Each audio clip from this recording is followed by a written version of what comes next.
سورۃ محمد صلی اللہ علیہ وسلم کی ابتدائی آیات۔ الحمدللہ وکفی وسلام علی عبادہ الذین اصطفی، خصوصا علی سید الرسل وخاتم الانبیاء وعلى آلہ واصحابہ الاتقیاء۔ اما بعد فاعوذ باللہ من الشیطان الرجیم، بسم اللہ الرحمن الرحیم۔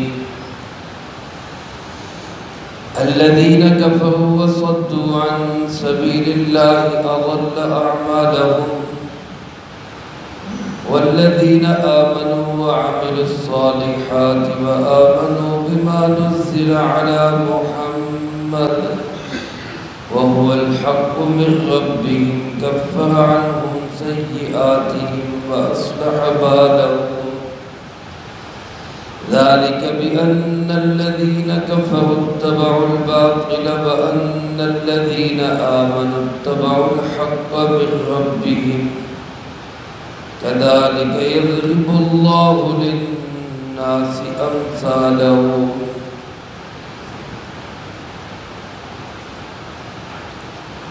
الذين كفروا وصدوا عن سبيل الله، وہ لوگ جنہوں نے کفر اختیار کیا اور دوسروں کو بھی روکا اللہ کے راستے سے، اضل اعمالهم، اللہ پاک نے ضائع کر دیے ان کے اعمال۔ والذین آمنوا وعملوا الصالحات، اور وہ لوگ جو ایمان لائے اور انہوں نے اپنے اعمال کو سنوارا، وآمنوا بما نزل علی محمد، اور ایمان لائے اس پیغام پر جو نازل کیا گیا حضرت محمد صلی اللہ علیہ وسلم پر، وَهُوَ الْحَقُّ، اور وہی حق ہے، من ربہم، ان کے پروردگار کی طرف سے، کفر عنہم سیئاتہم، مٹا دی ان سے اللہ نے ان کی برائیاں، وَأَصْلَحَ بَالَهُمْ، اور ان کی شان کو درست قرار دیا۔ ذَلِكَ بِأَنَّ الَّذِينَ كَفَرُوا اتَّبَعُوا الْبَاطِلَ، یہ اس وجہ سے کہ کافروں نے پیروی کی باطل کی، وَأَنَّ الَّذِينَ آمَنُوا اتَّبَعُوا الْحَقَّ مِنْ رَبِّهِمْ، اور بے شک وہ لوگ جو ایمان لائے انہوں نے پیروی کی اس حق کی جو ان کی رب کی طرف سے آیا۔ كَذَلِكَ يَضْرِبُ اللَّهُ لِلنَّاسِ أَمْثَالَهُمْ، اسی طرح بیان کرتے ہیں اللہ پاک لوگوں کے لیے ان کی مثالوں۔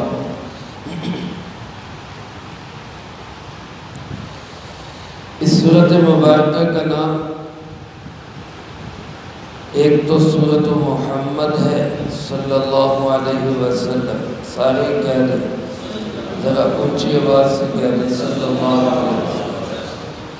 جناب نبی پاک صلی اللہ علیہ وسلم کا نام نامی اسم گرامی محمد صلی اللہ علیہ وسلم جب بھی آئے قدر بلند آواز سے ہمیں درود پاک پڑھنا چاہیے۔ رسول اللہ صلی اللہ علیہ وسلم پر درود پاک پڑھنے کی بے شمار برکات ہیں۔ سب سے بڑی برکت یہ ہے کہ جب ہم ایک دفعہ درود پاک پڑھتے ہیں تو ہمارے نام کے ساتھ، ہمارے والد کے نام کے ساتھ فرشتے ہمارا پیغام، ہمارا درود السلام جناب محمد کریم صلی اللہ علیہ وسلم کے روضہ مبارک میں پہنچاتے ہیں۔ اس سے بڑی سعادت ہمارے لیے کیا ہوگی؟ ہم گرے پڑے گندے مندے لوگ، لیکن درود پاک کی برکت سے ہمارا نام بارگاہ رسالت مآب صلی اللہ علیہ وسلم میں گونج جاتا ہے۔ اللہ ہم سب کو بار بار اور کثرت سے درود پاک پڑھنے کی توفیق نصیب فرمائے۔ ایک تو اس صورت مبارکہ کا نام سورۃ محمد ہے صلی اللہ علیہ وسلم، جو کہ اس کی دوسری آیت میں ہی آپ کا نام نامی آیا ہے، اور دوسرا اس صورت مبارکہ کا نام سورۃ القتال ہے کہ اس میں اللہ پاک نے قتال اور جہاد کے متعلق بہت سارے امور کو بیان فرمایا، اس لیے اس کو سورۃ القتال بھی کہا گیا۔ ترتیب کے لحاظ سے یہ 47ویں سورت ہے اور نازل ہونے کے اعتبار سے اس کا نمبر ہے 95، جو مدینہ منورہ کے اندر نازل ہوئی، ہجرت کے بعد جلدی نازل ہونے والی صورتوں میں یہ صورت ہے۔ علماء نے لکھا ہے کہ یہ صورت بھی مدنی ہے، اس کے بعد سورۃ فتح، سورۃ حجرات، یہ بھی مدنی صورتیں ہیں۔ پھر سورۃ قاف سے لے کر سورۃ واقعہ تک یہ ساری مکی صورتیں ہیں۔ اس کے بعد 27ویں پارے کے آخر میں الحدید پھر مدنی صورت ہے، اور اس سورۃ الحدید کے بعد پھر ایک صورت ہے جس کو ممتحنہ کہا جاتا ہے، وہ بھی مدنی ہے۔ یہ صورت جو ہے سورۃ الحدید کے بعد نازل ہوئی۔ سورۃ الحدید کا نمبر نازل ہونے کے اعتبار سے 94 ہے اور اس کا نمبر 95 ہے۔ مدینہ منورہ میں جب آپ صلی اللہ علیہ وسلم پہنچے تو جہاد اور قتال کی ضرورت پیش آئی، اور اس جہاد اور قتال کے بے شمار احکامات اللہ پاک نے اس صورت میں بیان فرمائے۔ 38 آیات اور 4 رکوعوں پر یہ صورت مشتمل ہے۔ اس صورت مبارکہ کا پہلی صورت اور آیت کے ساتھ ربط یہ ہے، اللہ پاک نے صورت کے آخر میں یہ بات ارشاد فرمائی کہ بلاغ، ہم نے اپنا پیغام پہنچا دیا، جناب نبی پاک صلی اللہ علیہ وسلم نے تبلیغ کر دی۔ فَهَلْ يُهْلَكْ إِلَّا الْقَوْمُ الْفَاسِقُونَ، اب وہی ہلاک ہوں گے جو فاسق اور فاجر ہوں گے، جو دین سے باہر نکلنے والے ہوں گے، بربادی انہی کا مقدر بنے گی۔ اور وہ کون لوگ ہیں؟ یہیں سے آگے مضمون کو شروع کیا گیا، الذین کفروا، یہ وہ لوگ ہیں جو خود بھی کافر، وصدوا عن سبیل اللہ، اور دوسروں کو بھی اللہ کے راستے سے روکتے ہیں۔ دین کی مخالفت، دین سے لوگوں کو روکنا، یہ کوئی آج نئی بات نہیں ہے، یہ ابو جہل سے شروع ہوا اور آج تک جاری ہے۔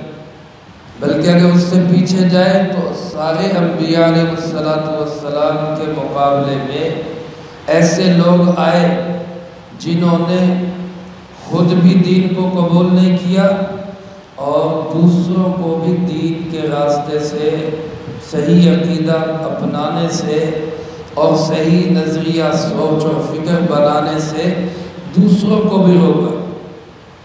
مشرکین عرب نے اس بات کا ایڑی چوٹی کا زور لگایا کہ کوئی جناب نبی پاک صلی اللہ علیہ وسلم کی بات ہی نہ سنے۔ اس کے لیے دھمکیاں بھی دی، اس کے لیے لالچ بھی دیے، اس کے لیے مار پیٹ تشدد بھی کیا۔ آج بھی میرے محترم دوستوں یہ ساری چیزیں جاری ہیں۔ آج لالچ بھی دیے جاتے ہیں عیسائیوں کی طرف سے، مرزائیوں کی طرف سے، اور آج دھوس اور دھاندلی کی ساتھ ہماری حکومتوں کے ساتھ پریشرائز کر کے مجبور کیا جاتا ہے کہ دین کو چھوڑا جائے۔ تو یہ لوگ جو خود بھی کافر اور دوسروں کو بھی اللہ کے راستے سے روکتے ہیں، اللہ پاک فرماتے اضل اعمالہم، ان کے سب اعمال اللہ نے ضائع کر دیے، گم کر دیے۔ اللہ پاک نے ان پہ لکیر پھیر دی۔ اگر کوئی کافر ایسا ہے کہ جس کی زندگی میں کوئی رفاع عامہ کے کچھ اچھے کام بھی ہیں، ہمسایوں کے ساتھ اچھا سلوک کر رہے، اچھا کام ہے، یتیموں کا خیال کر رہے، اچھا کام ہے، بیواؤں مسکینوں کا خیال کر رہے، اچھا کام ہے۔ کوئی سڑکیں بنا رہے، کوئی پل بنا رہے، کوئی اسپتال بنا رہے، اچھا کام ہے، لیکن ان اچھے کاموں کا آخرت میں فائدہ تب ہوگا جب ایمان ہوگا۔ اگر ایمان اندر نہیں ہے، اللہ اس کے رسول صلی اللہ علیہ وسلم پہ یقین نہیں ہے، ان کے پیغام کو تسلیم نہیں کرتا، تو پھر جتنے مرضی اچھے کام ہو دنیا کی حد تک تو ان کا فائدہ ہوگا، اچھی شہرت مل جائے گی، نام مل جائے گا، لیکن آخرت میں ان کا کوئی فائدہ ہو؟ اللہ پاک فرماتے اضل اعمالہم، اللہ نے ان کے اعمال ہی سارے گم کر دیے، ضائع ہو گئے۔ ایک بٹن دبتا ہے موبائل کے اندر، فارمیٹ کرے، ڈیلیٹ کرے، سارا کچھ اڑ جاتا ہے، ختم ہو جاتا ہے۔ یہ ایک بٹن انہوں نے غلط دبا دیا کہ ہم اللہ کو نہیں مانتے، نعوذ باللہ، یا ہم رسول اللہ صلی اللہ علیہ وسلم کو نہیں مانتے، ایک بٹن ان کا غلط دبا، پچھلے سارے اعمال ضائع ہو گئے، اور ان سے بڑا خسارے والا اور کوئی نہیں ہوگا۔ اللہ پاک فرماتے ہیں هل ننبئکم بالاخسرین اعمالا، کیا تم جانتے ہو یا ہم بتائیں کہ بڑے بڑے خسارے والے لوگ کون ہوں گے؟ فرمایا یہی لوگ ہوں گے جو دنیا میں اچھے کام کرتے رہے لیکن ایمان نہ ہونے کی بدولت ان کے اچھے کام سب ضائع ہو گئے۔ اس لیے میرے محترم دوستو، رفاع عامہ کے کام، اچھے کام اور پبلک کی خدمت، یہ بہت اچھے چیزیں ہیں اور اسلام کے احکامات ہیں، لیکن ان سب کے لیے بنیاد وہ ایمان ہے۔ چنانچہ اللہ پاک فرماتے ہیں والذین آمنوا وعملوا الصالحات، جو لوگ ایمان لائے اور انہوں نے اپنے اعمال کو اچھا بنایا، وآمنوا بما نزل علی محمد، اور اس پیغام پر بھی ایمان لائے جو حضرت محمد صلی اللہ علیہ وسلم پہ نازل کیا گیا، یعنی قرآن کریم، احادیث مبارکہ، آپ کا جتنا بھی پیغام ہے وہ سب کا سب اللہ کی طرف سے نازل کر گیا۔ رسول اللہ صلی اللہ علیہ وسلم کی احادیث بھی اللہ ہی کی طرف سے اتاری گئی، جتنا بھی آپ کا پیغام ہے وہ سب منزل من اللہ ہے، اللہ کی طرف سے اترا ہوا ہے، اور جو اس پیغام پر بھی ایمان لائے گا جبکہ وہ پیغام وہو الحق، حق بھی ہے، من ربہم، ان کے رب کی طرف سے بھی۔ اس ایمان کا فائدہ کیا ہوگا؟ اللہ پاک نے دو فائدے بتائے۔ ایک فرمایا کفر عنہم سیئاتہم، ان کی برائیوں کا وہ اللہ کفارہ کر دے گا، یعنی کوئی برائی ہے، کوئی گناہ ہو جاتا ہے، چلتے چلاتے انسان ہے، غلطیاں ہو جاتی ہیں، حکم حدودیاں ہو جاتی ہیں، لیکن ایمان ایسی چیز ہے کہ ایمان کی برکت سے ساری برائیاں ختم ہو جائیں گی۔ جو بندہ خدا نخواستہ کافر ہو اور پھر ایمان قبول کر لے اللہ کی توفیق سے، تو ایمان قبول کرتے ہی اس کی سارے گناہ معاف ہو جاتے ہیں۔ الاسلام یہدم ما کان قبلہ، اسلام اپنے سے پہلے جتنے گناہ ہوئے ہوتے ہیں سب کو ختم کر دیتا ہے۔ تو ایک فائدہ تو یہ ہوگا ایمان لانے کا اور اللہ کی بات کو، اللہ کے محبوب کی بات کو تسلیم کرنے کا کہ ساری برائیوں کا کفارہ ہو جائے، گناہ ختم ہو جائے۔ اور دوسرا اللہ پاک فرماتے ہیں وَأَصْلَحَ بَالَهُمْ، اللہ ان کے بال کو بھی سنوار دے گا۔ بال کے دو معنی علماء نے لکھے، ایک بال کا معنی ہے حالت، شان، اللہ ان کی حالت اور ان کی شان کو بہترین اور خوبصورت بنا دے، اور دوسرا معنی بال کا دل ہے، اللہ ان کے دلوں کو سنوار دے گا۔ ظاہر ہے دل سنور جائے تو پھر سارے حالات ہی سنور جاتے ہیں، سارا جسم ہی سنور جاتا ہے۔ تو گویا کہ ایمان کے دو بڑے فائدے، ایک پہلی غلطیاں، گناہ، حکم عدولیاں، نافرمانیاں سب معاف ہو جاتی، دوسرا آئندہ کے لیے انسان صحیح دل کے ساتھ، نورانی دل کے ساتھ وقت گزارتا ہے اور کام کرتا ہے۔ اللہ پاک ارشاد فرماتے ہیں ذَلِكَ بِأَنَّ الَّذِينَ كَفَرُوا، اب یہ دو الگ الگ ہے کہ کافر ایک ہے ایمان والے، کفر والوں کے اعمال ضائع، ایمان والوں کے گناہ ضائع۔ ادھر اعمال اچھے اچھے عمل ضائع ہو جاتے ہیں کفر کی وجہ سے، ادھر بڑے سے بڑا گناہ ختم ہو جاتا ہے ایمان کی وجہ سے۔ اللہ فرماتے ہیں ایسا کیوں ہے؟ اس لیے کہ بِأَنَّ الَّذِينَ كَفَرُوا اتَّبَعُوا الْبَاطِلَ، کافروں نے پیروی کی باطل کی، کافر پیچھے چلے کس کے؟ باطل کے۔ وَأَنَّ الَّذِينَ آمَنُوا اتَّبَعُوا الْحَقَّ مِن رَبِّهِمْ، اور جو ایمان والے ہیں انہوں نے پیروی کی حق کی جو ان کے رب کی طرف سے آیا۔